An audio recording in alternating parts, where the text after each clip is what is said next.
Right, we're going to cover metering now, and specifically for this project, I am going to use LUFS metering, LUFS or LU metering.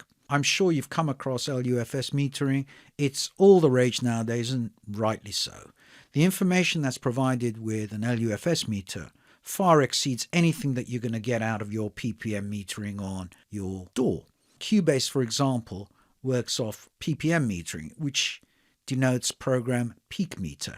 And this thing, as you've noticed whenever you're scrolling through your music and you stop it at any point, will only give a readout of sample peaks. It doesn't even take into account intersample peaks, which are critical. The LUFS meter in Cubase is part of the actual meter loudness units. So LUFS is loudest units full scale, and LU is loudest unit, or we can work to full scale, which I prefer to do. The way these LUFS meters work is that you have a target and you're trying never to exceed that target, the same as any other meter. But the beauty of the targets that we have, they are industry standard targets. So minus 23, which is seen here, is the broadcast industry and TV audio's target.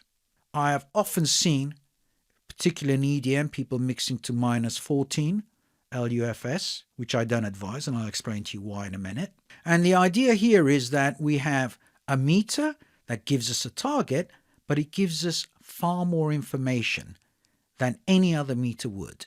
So let me just basically go through these with you. And to do that, I'd like to bring up a meter that I prefer to the Cubase one, and it's made by Hornet, and it's called the ELM 128. If you need to look more deeply into this meter, or any LUFS meter, or any K-scale meter, or any PPM or VU metering, if you need to understand how they work and how to calibrate them, how to do like-for-like settings from meter to meter, then I've created a video tutorial that really goes in depth, and I'm providing that with this video series.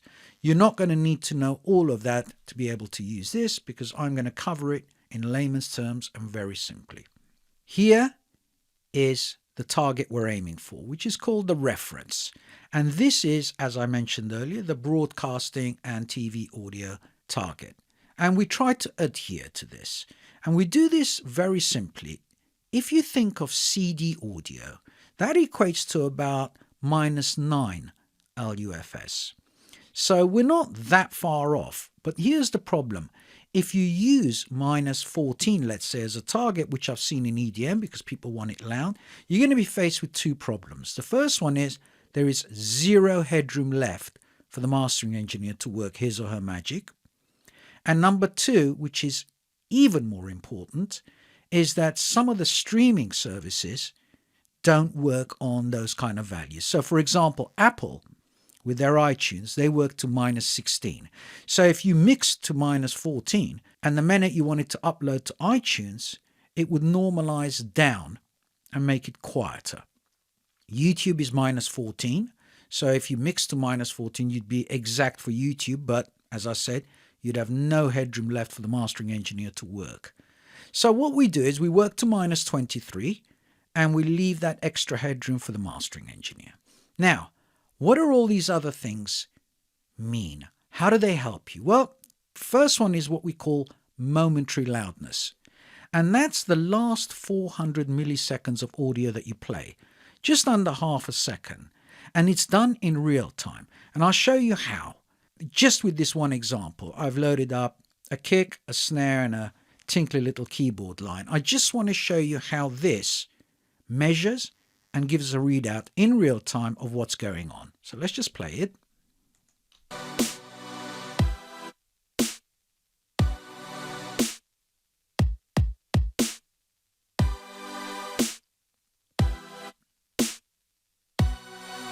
So this is the information we have. Let me pause it. Over the last 400 milliseconds. The momentary only shows you the last 400. So as it's scrolling along, it's showing you the past less than half a second information. We've then got short term, and this is measured over 3 seconds. So very, very useful. It's far more informative than the PPM that just snapshots the higher sample peak.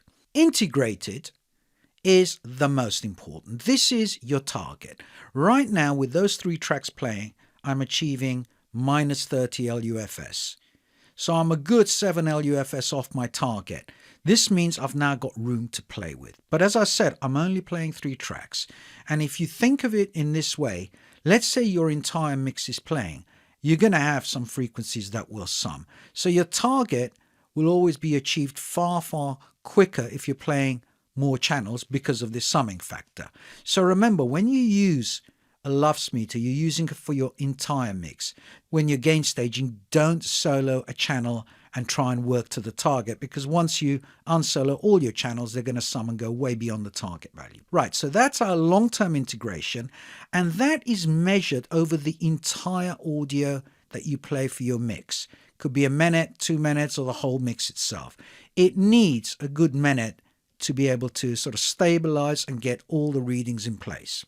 These two are very useful to know. One is often referred to as LRA, loudness range, and this is showing you the dynamic range of your audio. So for example, right now it's 7.3, which is excellent.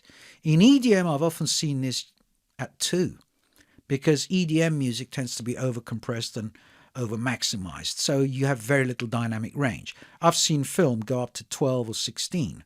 So it really is about a compromise. You don't want to compromise dynamic range for loudness. So my suggestion, especially with the pop track we're going to mix, if you're achieving anything below 4 to 6 dB, go and relook at your compressor settings. Try not to squash things so much. Pop music doesn't benefit from overcompression. That's not what pop music is about.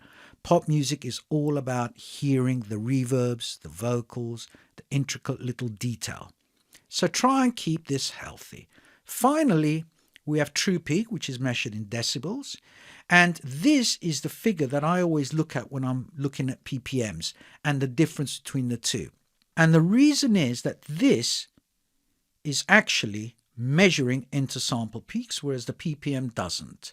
So now the true peak is closer to the PPM value, but this, it's called true peak for a reason, is the actual true peak.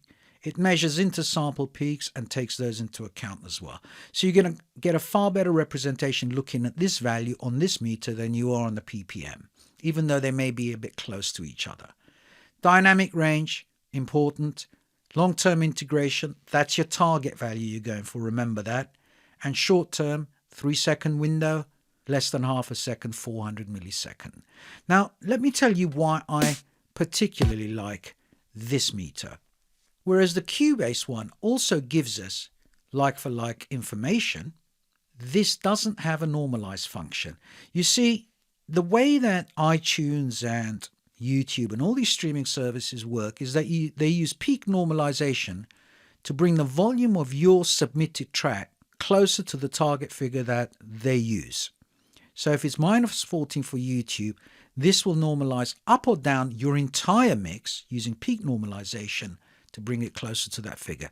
So let's say you finished your entire mix and you got 60 tracks running and you're about 1 LUFS off your target. Well, you don't want to go in and start changing fader values from channel to channel, because you're going to have to do that across all the channels. Just normalize the master bus. Takes your stereo output and normalizes it to the target. Do I love these meters? Absolutely. I think they give you far more information than any PPM meter will give you, or even any VU meter. Peak metering is great fun if you're looking for peak transients, but it's not very good if you want to know how the perceived volume of your track is, which is what LUFS meters provide.